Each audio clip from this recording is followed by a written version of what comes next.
बिल्कुल। तो उम्मीद करते हैं जो राजेश ने आपको सलाह दी है पीटीसी के बारे में वो भी आपके काफ़ी काम आएगी। लेकिन इस बीच रिजल्ट सीजन भी चल रहा है और बायको ने भी अपने रिजल्ट दिखाए हैं Q3 के, और कंपनी का हालांकि अब प्रॉफिटेबिलिटी में थोड़ा नुकसान पहुंचा है और 14% की गिरावट दर्ज की है लास्ट क्वार्टर के अंदर, जो कि 99 करोड़ से घटकर अब 85 करोड़ हुई है। लेकिन आय 3% के आसपास बढ़ी है। कंपनी की चेयरपर्सन हमारे साथ जुड़ी है किरण मंजुंदर शाह। किरण जी, शुक्रिया आज बिजनेस को समय देने के लिए। ये जो प्रॉफिट में थोड़ा डेंट देखने को मिल रहा है, किस वजह से है? I wanted to put this in the right context. If you look at our business, excluding licensing income, we have seen a good growth, both at the top line and at the bottom line. If you look at our top line, our consolidated business has grown 15% और हमारे जो profits है, they have grown almost 30%. लेकिन आप अगर licensing के साथ आप देखें तो of course you are seeing flat earnings.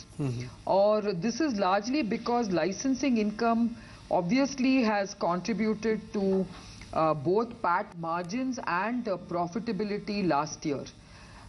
लेकिन आप अगर हमारे जो कोर बिजनेसेस, जो base business, non licensing base business देखें तो you will see that our research services business has grown 21% quarter on quarter and 28% for the first 9 months.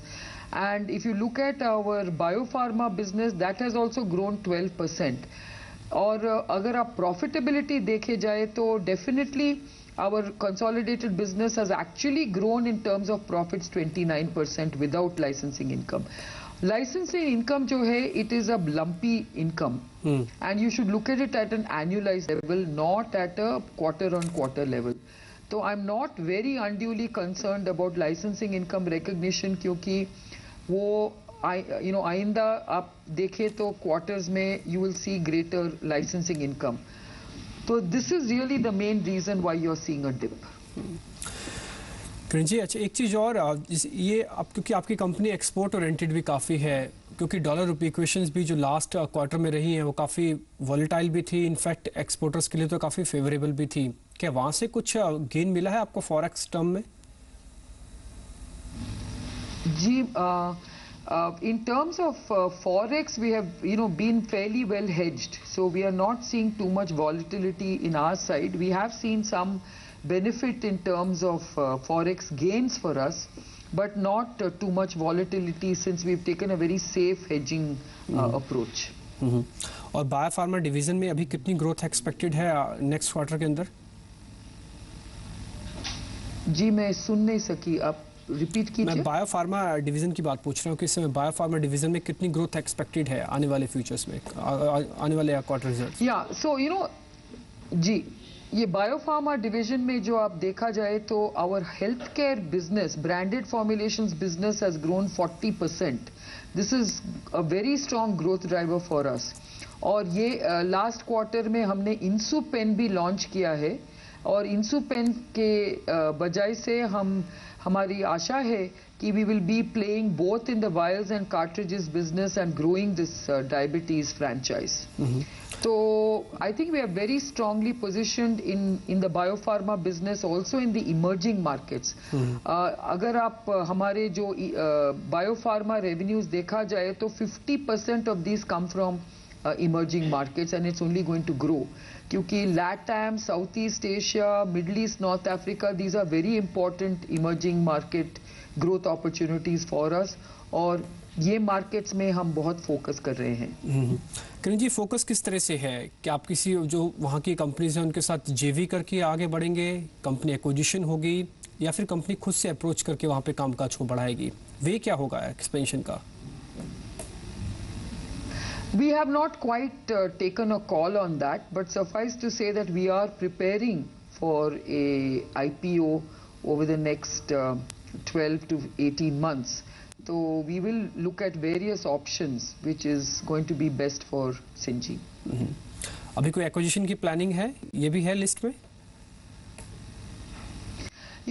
हमारी main expansion जो है is happening in Malaysia. और this particular project is about to start construction. So that is our main focus in terms of expansion.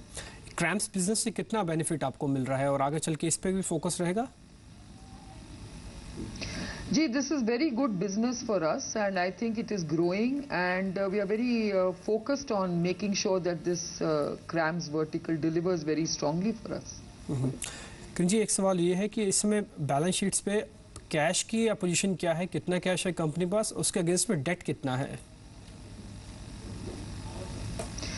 We don't have, actually our cash position is very strong. We have a net cash positive position of 580 crores. So we have a very, very strong balance sheet. Our debt position is almost, we are debt free as a company, largely. Okay Kiran ji, ये cash का इस्तेमाल कैसे होगा? मैं वापस यही सवाल आपसे पूछ रहा हूँ कि ये एक्सपेंशन जो आप कर रहे हैं, हम जल्द सुनेंगे 1-1.5 महीने के अंदर कोई बड़ी कंपनी के एक्विजिशन की या फिर जेवी की, कुछ शेयर करना चाहेंगे इसके regarding? In terms of licensing, we are looking at partnering many of our advanced assets. So this is also something which we will look at in the coming, future. जी, शुक्रिया किरण जी, आज बिजनेस को समय देने के लिए, बताने के लिए रिजल्ट्स के बारे में। और एक्चुअल एक्सक्लूडिंग अगर आप लाइसेंसिंग फीस को हटा दिया जाए तो कंपनी की प्रॉफिटेबिलिटी बढ़ी है, लेकिन अगर इसको इंक्लूड करते हैं तो आपको ये लाल निशान में देखिएगी। इसके अलावा रेवेन्यू बढ़ा है, रुपए में हेजिंग थी, इसलिए रुपए और डॉलर में जो इक्वेशंस में जो चेंज आया उसका कुछ खास असर नहीं पड़ा कंपनी को। और इमर्जिंग देशों में कंपनी की विस्तार की योजना है और सफिशिएंट कैश भी है इस समय बुक्स में। पंकज जी, शुक्रिया आपका भी। कार्यक्रम